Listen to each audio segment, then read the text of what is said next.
I lost the love of my life, my reputation, and almost myself, but fatherhood gave me the one thing I didn't know I was still allowed to have, a second chance.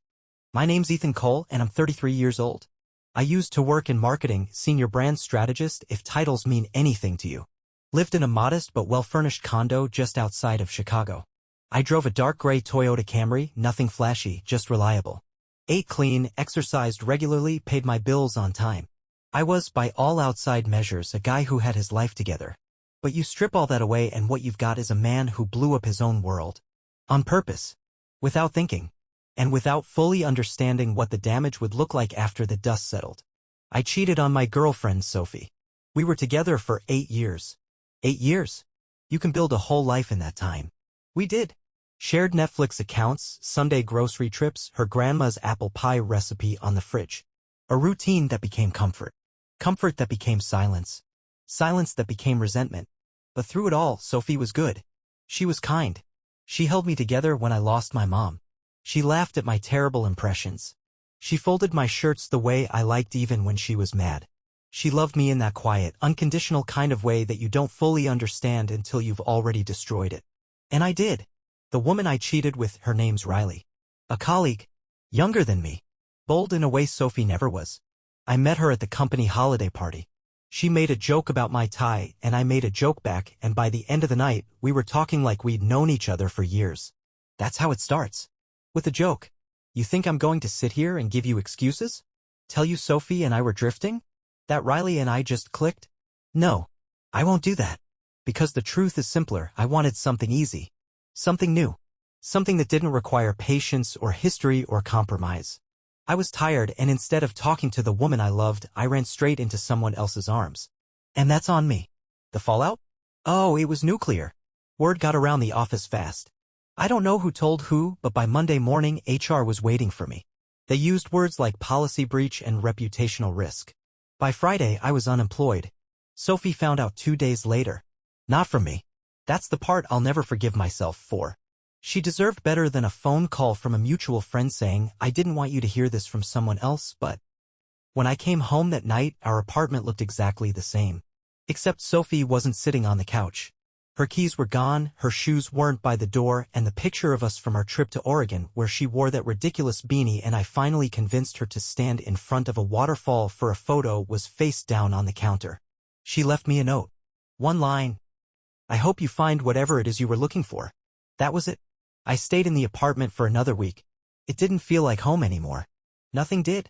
I lived in a fog, drinking coffee that went cold before I remembered to sip it, pacing the same stretch of floor over and over as if retracing steps could rewind time. It couldn't. That's when I found out Riley was pregnant. We weren't even talking anymore. It was one of those things that burned fast and bright and then turned to ash before the new year. I thought the story had ended. But life doesn't care about tidy endings. When she told me, I didn't even respond at first. I just stared at the message on my phone like it was a joke. Like someone had hacked her number. I wasn't ready to be a father. I wasn't even ready to be a man. 3 weeks ago, my son was born. I've seen him once. He has Riley's eyes and a tiny swirl of dark hair. I held him for maybe 5 minutes in a hospital room that didn't feel like mine, surrounded by people I barely knew. But in those 5 minutes, I felt something split open in me. Not joy. Not fear. Something deeper. Like the start of an apology I don't know how to finish. Now here's the kicker. You think the story can't get worse? You think I've hit rock bottom? Sophie got her revenge. And I'm not talking petty. I'm talking something I can't even begin to undo. The kind of thing that doesn't just ruin your image, but rewrites it completely. She didn't yell. She didn't scream. She didn't slash tires or post some dramatic status online. She did something smarter. And crueler. And now people think I did something I didn't do. Something bad. Something awful. And I have no way to prove otherwise. But that's not for this chapter. That's for the next one. All you need to know right now is this. My name is Ethan Cole, I'm 33 years old, and I ruined the life I had. But what Sophie did after, that's where the real story begins. You ever try to apologize to someone who won't speak to you? That was me for months. After Sophie left, I sent messages, real ones. None of that I messed up, please come back stuff. I told her she didn't owe me anything. That I understood. That I'd be there if she ever wanted to talk. I wasn't begging. I wasn't blaming. I was just trying to be decent, maybe for the first time in a long while. She never replied. Not a single text. Not a missed call. Nothing. And I didn't push. I figured I'd done enough harm already. She had every right to move on with her life without me hovering like some sad ghost in her inbox. I was trying to be a better man, even if it was too late. Or at least, I thought I was. Then one afternoon, a buddy of mine, Derek, one of the few friends who still talk to me, shot me a text that made my stomach drop. Dude, check Facebook. Sophie posted something. It's bad. I'd unfollowed Sophie after the breakup. Not out of anger, just self-preservation. But that day, I typed her name into the search bar like I was pulling a pin from a grenade. And there it was. A long post. Nothing in your face angry. No curse words. No, Ethan is a cheater screaming from the rooftops. It was the kind of post that dripped with heartbreak but carefully painted in shades of suggestion. It started like this. I've been silent for a long time because I didn't want to air dirty laundry. But I'm tired of pretending I'm okay. The man I trusted for 8 years wasn't just unfaithful, he was dangerous. To me. To others. He manipulated, gaslit, and left me feeling like I was the crazy one. I stayed silent to protect him. I won't anymore. She didn't say my name. Not once. But she didn't have to. Everyone knew who she meant. The post blew up. Hundreds of likes, comments, reposts. Her friends rallied around her. So did strangers. You're so brave for speaking up. He doesn't deserve your silence. Sending love. And me? I just sat there, staring at my screen like someone had sucked all the air out of the room. Because let me be real clear, I didn't do the things she was suggesting. I didn't manipulate her. I didn't gaslight her. I didn't raise a hand. Ever. I cheated. That was it. That was the whole terrible, ugly truth. But the way her post was worded, you'd think I'd been some kind of monster behind closed doors. The kind you make documentaries about. At first, I told myself it would blow over. People move on. Attention spans are short. But Sophie knew exactly what she was doing. It wasn't about yelling, "Look what he did." It was about planting a seed of doubt that grew in everyone's mind. And man, it worked. I started noticing it right away. Old coworkers stopped replying to my messages. One even removed me from LinkedIn. Derek told me a couple people from our old friend group had blocked me. Riley, yeah, the woman I had the affair with, she called me one day and asked point blank. What did you do to her, Ethan? I remember just blinking at the wall and whispering I cheated. That's it. But by then, it didn't matter. The narrative had taken off. Sophie never corrected the assumptions people made. She never clarified. She never said, hey, no, he didn't actually do that. Because she didn't have to. Silence is its own kind of weapon. I'd never felt powerless like that before. I'd lost Sophie, my job, my reputation. But now I was losing something bigger, my name. And the worst part? There was no way to defend myself without sounding guilty.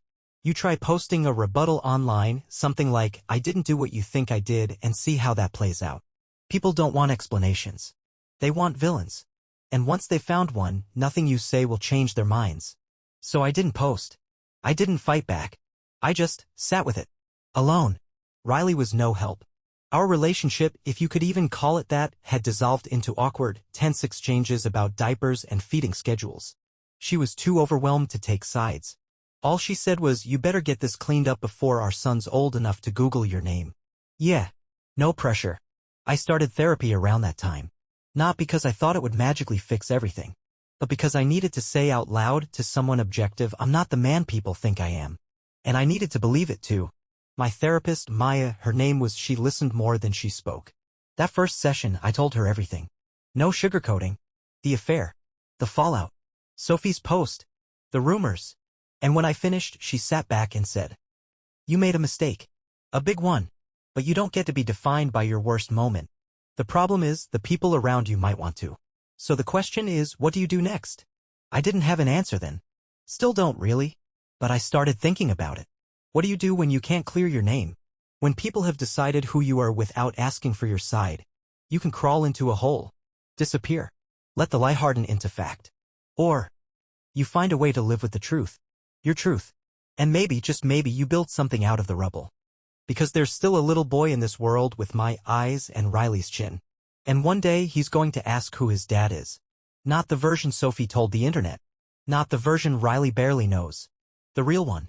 Me. And I want to have an answer I can say without shame. I wasn't planning on seeing her. I swear to you, if I'd known Sophie was going to be there, I wouldn't have walked into that bookstore cafe. Not because I was afraid. Not anymore. but because I respected her space.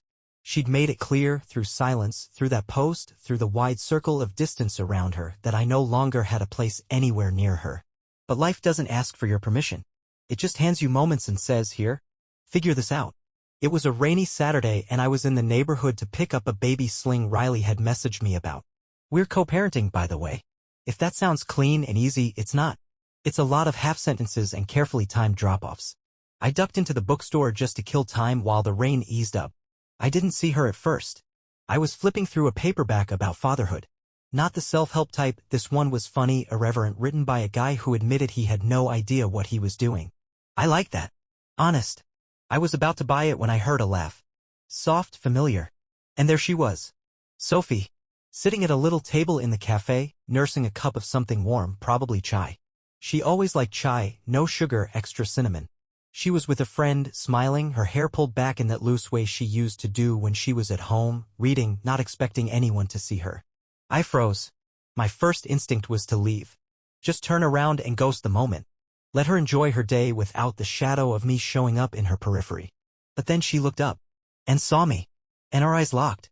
If I could freeze one moment in my life and just study it like a photograph, that would be the one.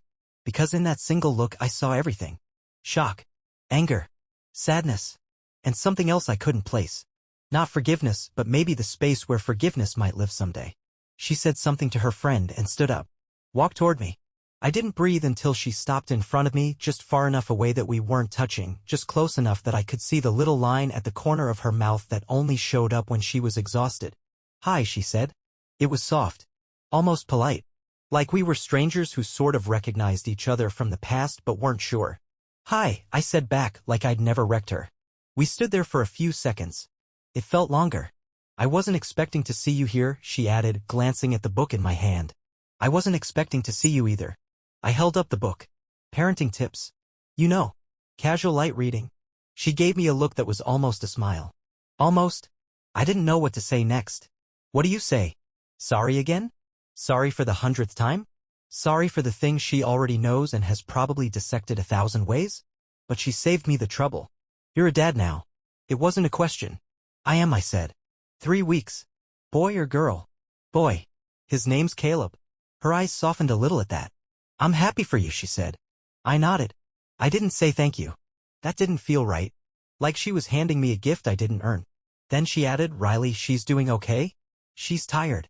We both are. But yeah, Caleb's healthy. Sleeps 3 hours at a time, so we're counting that as a win. Another pause. Then the one thing I didn't expect her to bring up. I know you saw the post. I blinked. Yeah, I said quietly.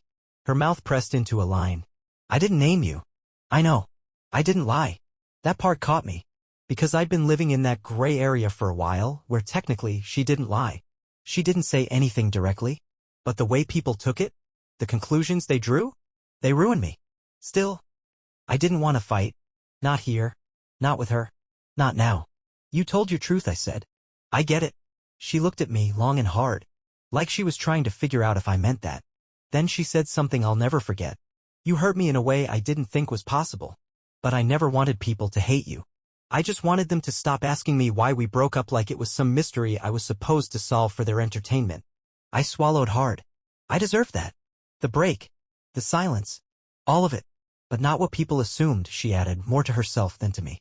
Some of the things people wrote, it got out of control. I didn't expect that. Yeah. It did. She nodded slowly.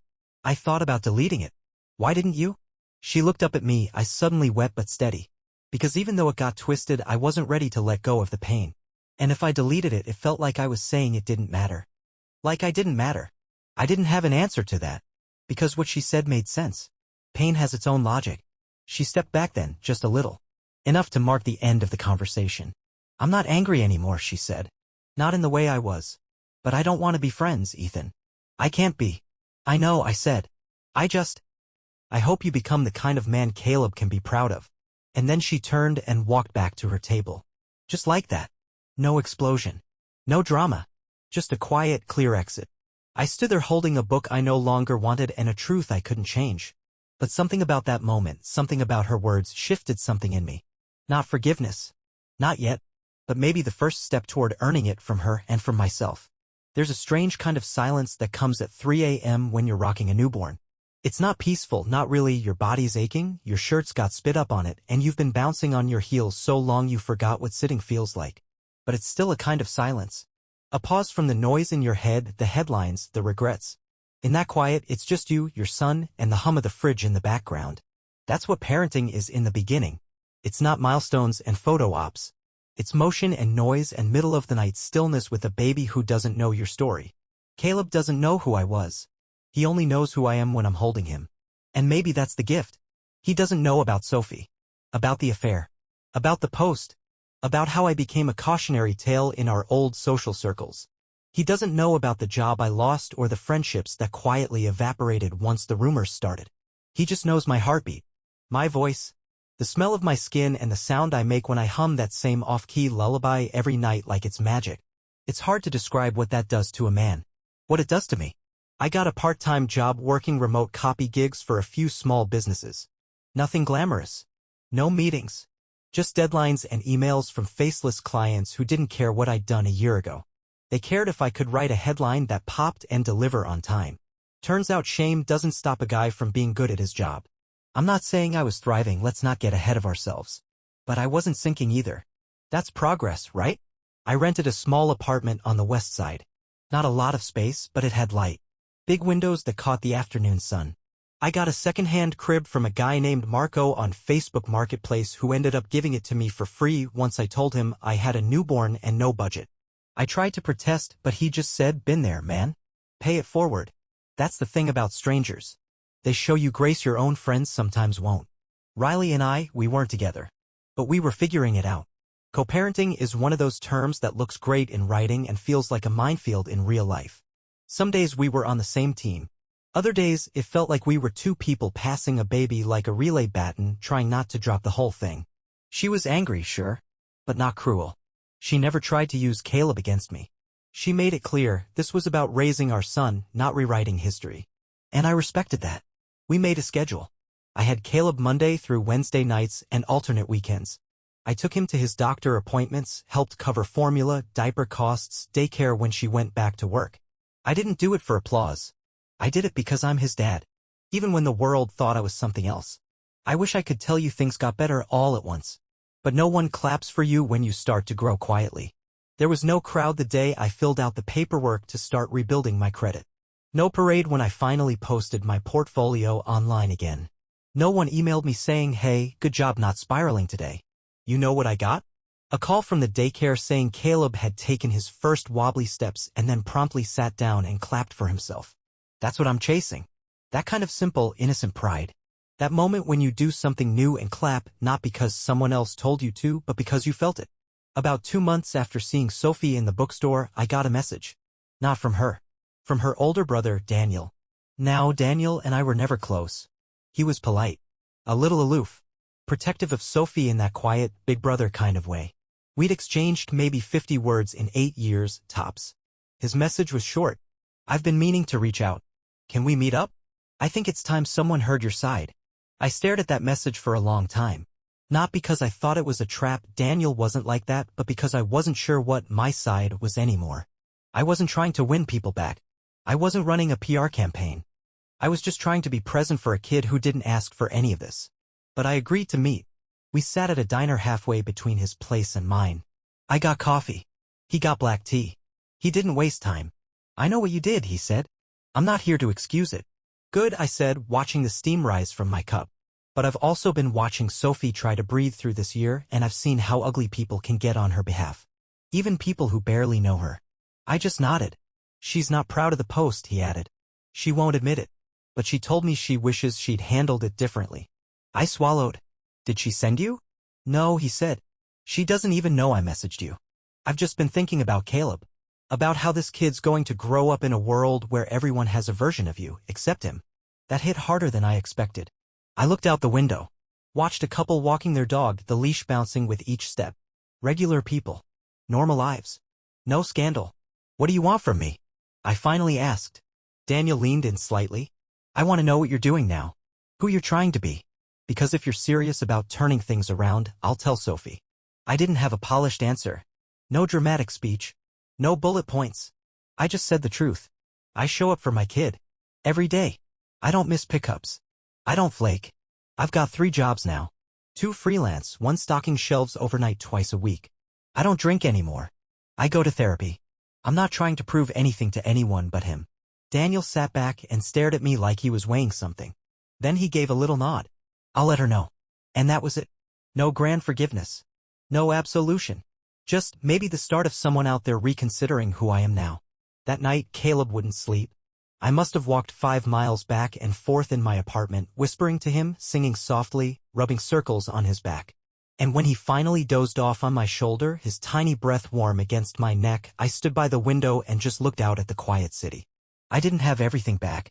Some things you lose for good. But I had this. This quiet. This baby. This chance to be more than the sum of my mistakes.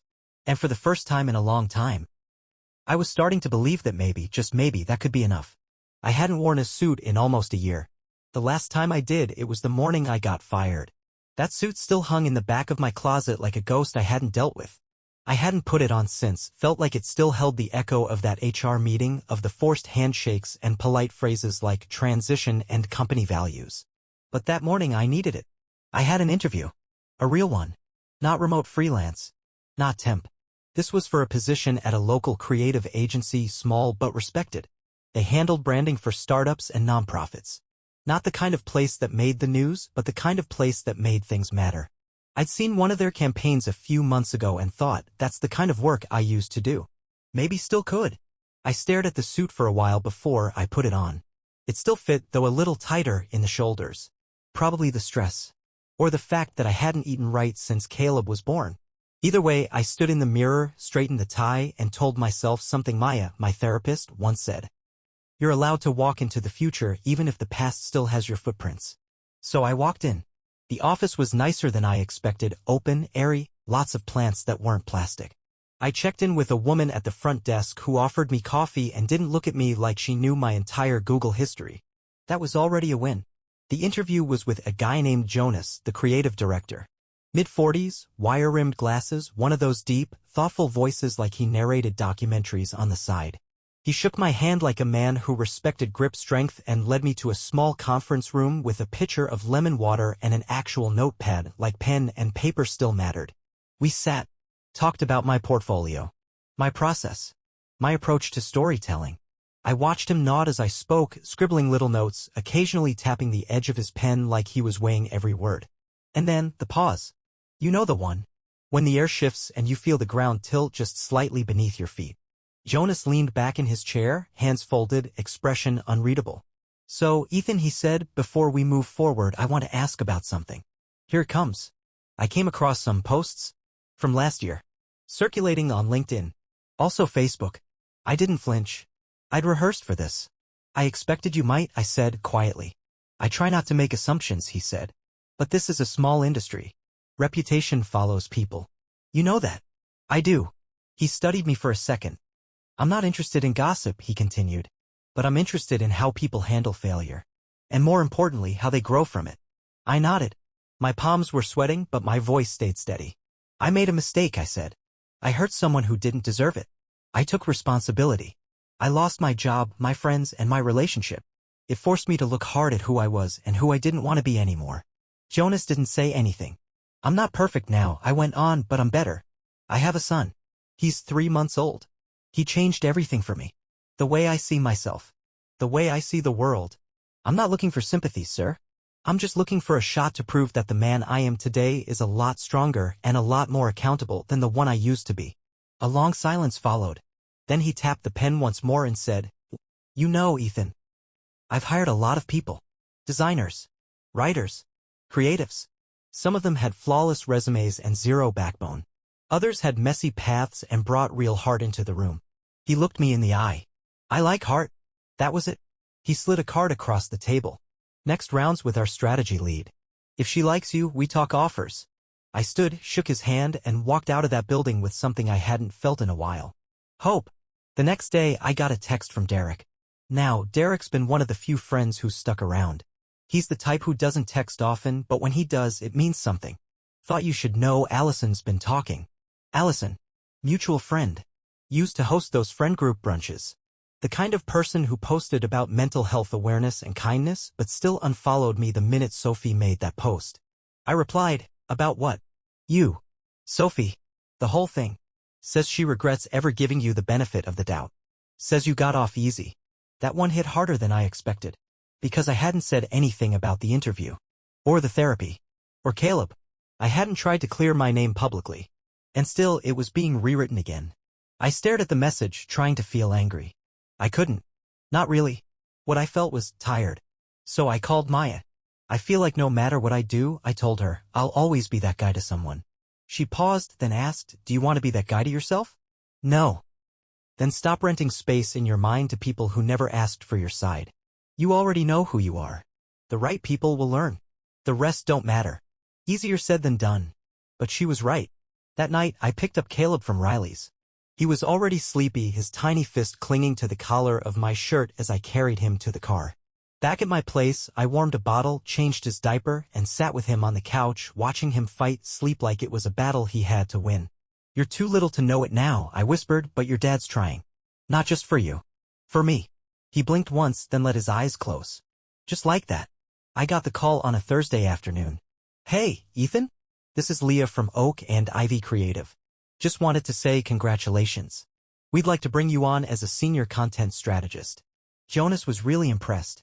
I just sat there, silent for a beat too long, the way you do when you're not used to good news.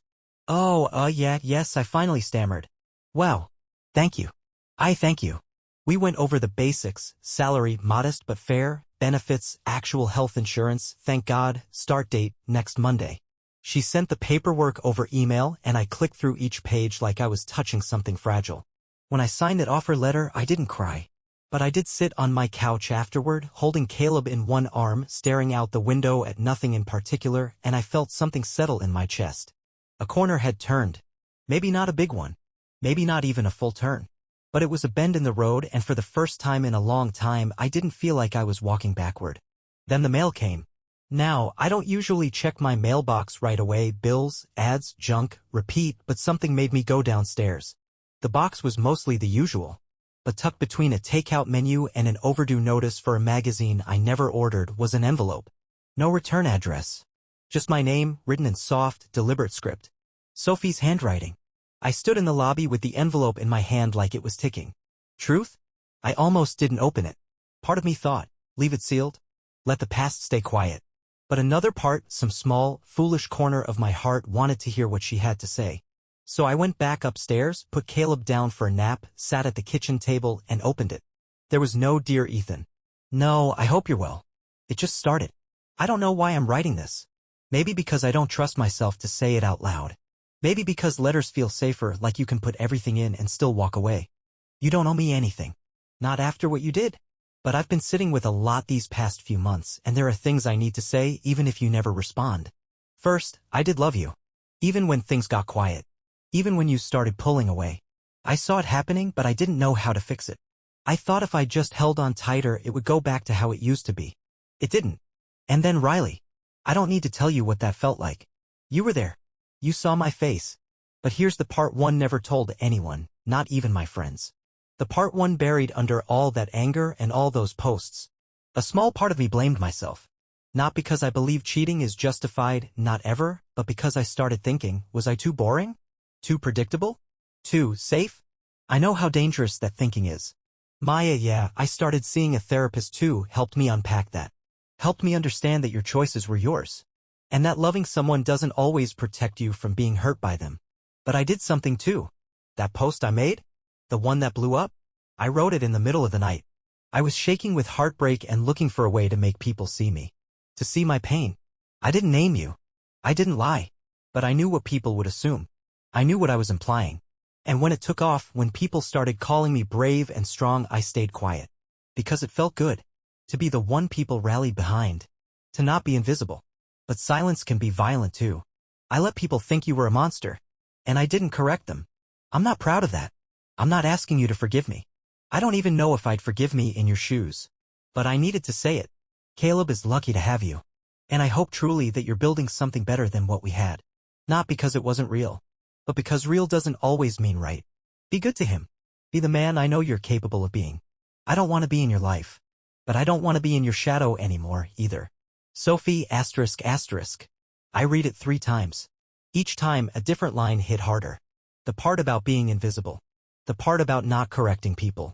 The part where she said real doesn't always mean right. It wasn't an apology, not exactly. But it wasn't a weapon either. It was just honest. And that honesty did something I wasn't expecting. It let me exhale. I didn't write back. I still haven't. Maybe someday. Maybe not. But that night, after Caleb was asleep, I sat on the floor beside his crib and whispered to the ceiling. Thank you, Sophie. For loving me once. For telling your truth. And for letting go. First day at the new job felt like the first day of school minus the cartoon backpack. New people, new desks, new coffee machine with buttons I didn't understand. But it felt good to be somewhere that didn't carry the echo of my past. Nobody here knew me, at least I thought so. I was just Ethan Cole, content strategist, starting fresh. Leah, the hiring manager, gave me the tour. Jonas gave me a nod across the bullpen like, you got this. My desk had a plant on it, fake, but still, and a little welcome card that someone had scribbled, don't worry, we don't bite, on. Cute. I started to breathe again. The work itself wasn't a problem. Once I sat down and pulled up the briefs, it was like riding a bike. Writing copy, organizing brand voice guidelines, mapping campaigns, it all came back like muscle memory. And better yet, the voice in my head that used to say you're a fraud was a little quieter now. Around noon, a group of coworkers asked if I wanted to join them for lunch in the break room. I hesitated. Social stuff still made me itchy, like I was waiting for someone to pull a fire alarm and say, just kidding, we know who you are. But I said yes. Because I told myself that if I wanted to move forward, I had to stop flinching every time someone looked my way. There were 5 of us. A casual group, mostly creatives and junior project managers. They chatted about everything, weekend plans, bad Tinder dates, the CEO's dog who apparently wore a bow tie to every company Zoom call. I listened, chimed in here and there, laughed when it felt right. I was starting to relax. Then she walked in. Claire. I hadn't seen Claire since the old agency. We were never close, just ran in the same professional circles. But I knew she and Sophie had followed each other online. They'd worked on a women in marketing panel once. Had brunch once or twice. And more importantly, she knew everything. She paused when she saw me. Her eyes did that thing people do when they recognize you from a headline, not a memory. Ethan, she said flatly. Claire, I nodded, keeping it neutral. She grabbed a salad from the fridge, poured a LaCroix, and sat at the far end of the table. The others kept chatting, oblivious. But I could feel Claire's gaze every few minutes. Measuring. Judging. Finally, during a lull in conversation, she spoke. So, Ethan. You're working here now. It was the tone that got me. Sweet on the surface, sour underneath. Yeah, I said. Just started. Ha, guess you're still in the industry after everything. The room got quiet. You ever feel someone throw a match without lighting it? That was her, tossing it out there, waiting to see if it'd catch fire. I looked at her. Calm. Even. I am. Life moves forward. She raised an eyebrow. I just think it's interesting, she said, turning to one of the designers. You ever hear about that post last year? Went viral. Woman talking about how her long-term partner cheated, manipulated her, made her feel unsafe. I felt it. The match. Igniting. The others glanced at each other. The room wasn't loud anymore. I leaned forward, elbows on the table, steady. I remember it, I said. Claire turned back to me, arms crossed. Crazy how people like that always land on their feet. She wasn't subtle. She didn't have to be. This wasn't about subtlety. This was about control. I could have stood up, left, said nothing. That's what the old me would have done. Avoided, disappeared. But I didn't. Instead, I said calmly, I know what you think you know, Claire, but I'm not here to relive that story for you. Her jaw tightened. I didn't say your name, she said. You didn't have to, I replied. But here's the thing, if you're trying to warn people, you're too late. Everyone who needs to know the truth already does. And I'm not ashamed to say I'm still here, still working, still raising my son. Her eyes flickered at that. You have a kid? I do, I said. 3 months. Name's Caleb. That quieted the room again. But this time, it felt different. The designer next to me, a guy named Marcus, broke the tension. Congrats, man. That's awesome. I gave him a nod. Claire stood up without another word, tossed her half-eaten salad in the trash, and walked out. No one said anything for a while. Then someone murmured, "What was that about?" I just smiled, small and tired. Long story. Doesn't define me. And I meant it. Later that afternoon, Jonas stopped by my desk. "You doing all right?" he asked. I nodded. "Yeah, just some old shadows." He tapped the edge of my desk. "Keep showing up," he said. "People figure it out. Eventually." That night, back home, I held Caleb while he slept against my chest. Tiny fists curled like he was guarding some secret treasure. He didn't know what happened at lunch. Didn't know about Claire. Or Sophie. Or the version of his dad that lived in someone else's story. He just knew the rhythm of my breathing. The steadiness of my arms. And that was enough. For him. And, for the first time in a long while, maybe for me too, it started with a number I didn't recognize. Middle of the afternoon. Caleb was with Riley. I was reviewing a brand deck for a solar startup, and my phone lit up with a call from a 312 area code, Chicago. I stared at it, thumb hovering. Now, I don't answer random calls anymore. Not since everything.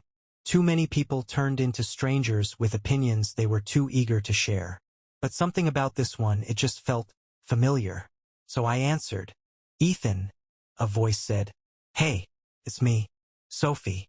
I stood up from my chair like someone had pulled the floor out from under me. Her voice was calm. Not soft. Not angry. Just steady. Adult.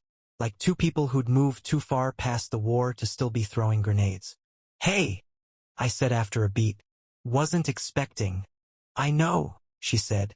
"I debated for like 3 days whether to call." "Everything okay?" She hesitated.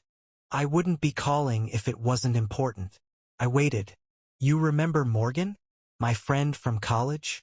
You met her at that New Year's party. The one with the string lights and the broken thermostat." I remembered. Barely.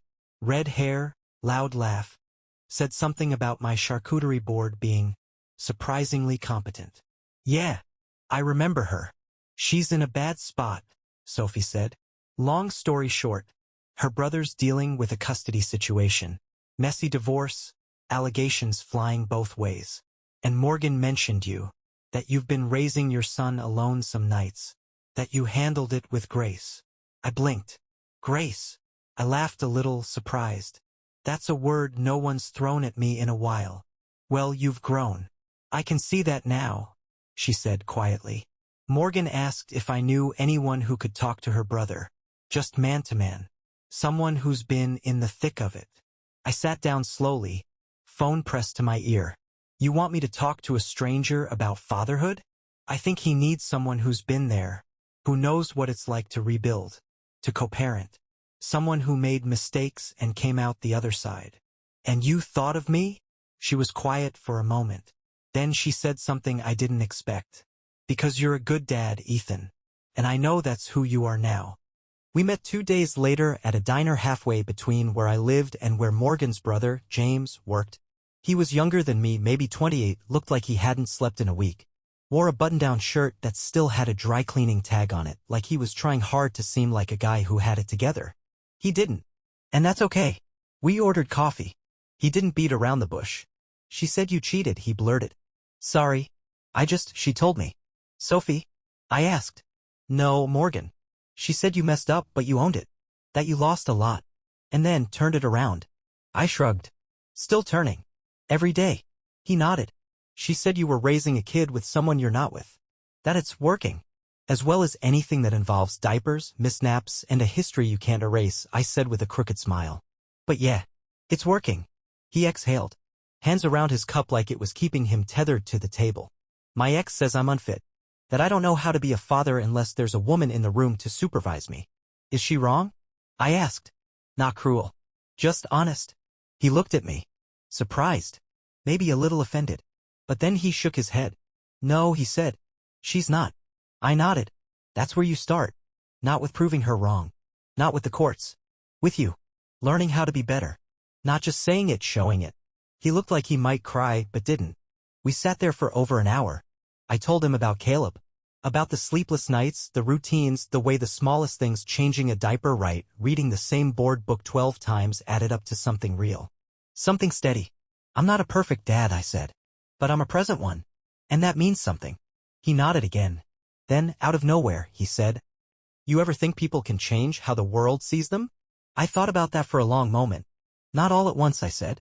And not for everyone. But if you change how you see yourself, the right people start noticing. After he left, I sat in the booth for a while. Watched the rain streak the window. Thought about Sophie. Thought about how she didn't owe me anything. About how reaching out, trusting me with someone she cared about, that was more than forgiveness. That was respect. I didn't expect it. But I was grateful for it. That night, I wrote her an email. Not long. Just a few lines. Thank you for trusting me with James. I hope I helped. And thank you for seeing who I'm trying to be even when I didn't deserve a second look. You didn't know me that. But you gave it anyway. I'm rooting for your peace, Sophie. Always. She didn't reply. Didn't have to. Sometimes peace isn't about hearing back. Sometimes it's about saying what needs to be said and letting the silence be enough. It started with a cough. Just a little one. The kind that makes you tilt your head like, was that new? Caleb was 4 months old by then. Teething. Fussy. Drooling on everything he could grab. We were in the rhythm now, me and him, and the soft shuffle of routine. Diapers, naps, giggles, repeat. I knew his noises. His patterns. His moods. So when that cough came back again an hour later, low and crackly, I felt it in my chest. By midnight, his forehead was burning up and his cries were short and sharp, not like his usual, I dropped my pacifier wail. I tried to soothe him, but he was restless, twisting in my arms like he didn't know where to find comfort. I called Riley. She didn't pick up. I called again. Straight to voicemail. She was probably asleep, exhausted like always. Or maybe she had her phone on silent for a break, God knows, we both needed them. So it was just me and him. Me in a dark apartment, holding my burning son to my chest with a rising panic I hadn't felt since the night Sophie left and I realized she wasn't coming back. I didn't think. I just grabbed a blanket, my keys, and carried Caleb to the car. Strapped him into his seat like my hands were underwater. I drove fast, but careful, across town to the ER. They took us in right away. When the triage nurse touched Caleb's forehead, she gave me a look I'll never forget, calm but urgent. They ran tests. Checked his ears. Took his temperature 3 different ways. I sat in the stiff hospital chair with him curled against me, watching the monitors blink, watching a young doctor with tired eyes read his chart. It's not serious, the doctor said after a while. Likely viral. Could be early RSV, but we're catching it early. He's stable. You brought him in at the right time. I nodded. Didn't trust my voice. They gave him fluids. A breathing treatment. Watched his levels. It wasn't dramatic, thank God. No code blue, no alarms. But it felt like standing on the edge of something steep and dark, even if we never quite fell. I held Caleb the whole night. Let him sleep on my chest while machines beeped softly around us. And somewhere around 4 a.m., with the lights dimmed and the worst behind us, I saw a man walk by the window. Older, broad-shouldered, gray at the temples. Something about the way he walked reminded me of someone. My father. Now, I haven't talked about my dad much. That's because there's not a lot to say. He left when I was 12. No note. No explanation. Just a silent exit through the front door, and a voicemail a week later that said something like, "This isn't about you, kid." It was, of course. At least in part. Men like that never think it is. I hadn't seen him since. Not once. Never came to a birthday. Never sent a letter. I stopped waiting by the time I got my learner's permit. By college, I stopped saying I had a dad at all. But seeing that stranger's shape in the window, his posture, his pace, it unlocked something I didn't even know I'd been holding back. Because in that moment, I realized something. I stayed. When Caleb needed me. In the scariest, messiest, most uncertain moment, I stayed. I didn't freeze. I didn't flee. I didn't fumble the responsibility and pass it off to someone else. I carried my son through double doors under fluorescent lights, and I stood there until he was okay. And that broke me a little. Not in a bad way. In a relieving way. Because I wasn't my father. I'd spent my whole life wondering if the blood we came from was our fate. If abandonment was contagious. If one man's silence could echo through generations like a curse. But it doesn't have to. I was living proof. I pressed my cheek against Caleb's soft head and whispered, "I've got you." And I meant it with every cell in my body. When we got home later that morning, Caleb sleepy but stable, the sun just breaking over the rooftops. I looked in the mirror while brushing my teeth, and for the first time I didn't see the man who cheated, or the man Sophie left, or the mistake everyone whispered about. I saw a dad, a tired, worn-out, still-learning dad, but a good one, present one. Later that week, I got a call from a blocked number. I usually ignore those, but this time I answered. It was a woman from a small nonprofit I donated to once. She said someone had nominated me for their Rising Father series, stories of unexpected fatherhood, resilience, and redemption. She asked if I'd be open to an interview. "Someone nominated me?" I asked, stunned. She hesitated, then said, "Your ex Sophie." I didn't say yes right away, but I didn't say no, because maybe it was time to stop hiding from the parts of my story that were still tender. Maybe it was time to let the world meet the man I'd become. Scars, mistakes, and all. The interview was scheduled for a Saturday afternoon. Nothing fancy. No camera crew. No boom mics or makeup chairs. Just a Zoom link, a woman named Lydia from the nonprofit, and a few questions meant to capture what fatherhood means when it doesn't start the way you planned. I put Caleb down for a nap, sat at my desk in a decent shirt. Yeah, I still had pajama pants on below the frame, and logged in. Lydia was warm, mid-50s, the kind of voice that made you feel like she'd already forgiven you for whatever you were about to say. We chatted a little. She asked if I was nervous. I told her no, that wasn't true. I was terrified, not because of what she might ask, but because this was the first time I'd say my story out loud, start to finish, to someone who didn't know me. Someone who only knew the bullet points. Cheated, fell, rebuilt. Someone who hadn't lived it with me. But when she smiled and said, "Tell me about becoming a father," something in me cracked open in the best way, and I just talked. I told her about Caleb, about Riley, about rocking him to sleep and trying not to mess up his bottle routine, about the first time he laughed, really laughed, and how it made me cry like an idiot, about his little socks that never stayed on, and the way he gripped my finger like he was anchoring himself to the world. I told her about losing Sophie, about hurting her, about the shame and the silence, and the weight of trying to change without expecting to be congratulated for it. I didn't clean it up. I didn't dodge. I told the truth. At one point, she asked me something that stopped me cold. "Do you think you deserve forgiveness?" I sat there, staring at my own face in the little box on the screen, and I said the only thing I really believed. "I don't know if I deserve it, but I do know I've worked for peace, and I'm trying to be the kind of man who'd earn it, if it ever comes." She just nodded. No judgment, just understanding. That's all I needed. The piece came out a few weeks later. A short write-up. A still photo of me holding Caleb. He was chewing on my shirt collar, which felt just right. The title? Starting from Regret. A Father's Second Chance. I didn't post it anywhere. Didn't share it around. I wasn't trying to go viral. That was never the point. But a few people saw it. Marcus from work left a sticky note on my desk. "Respect." Riley read it and texted me one sentence. "You're doing right by him." I see it. Even Derek sent a simple, "Proud of you, man." And then Sophie. She didn't reach out. Not directly. But I saw her repost it quietly on her page. No caption. Just a heart emoji. That was enough. These days, life isn't dramatic. It's diapers and drop-offs. Work and dishes. The occasional stolen moment to sit on the couch and breathe. But that's the thing. Peace isn't boring. It's earned.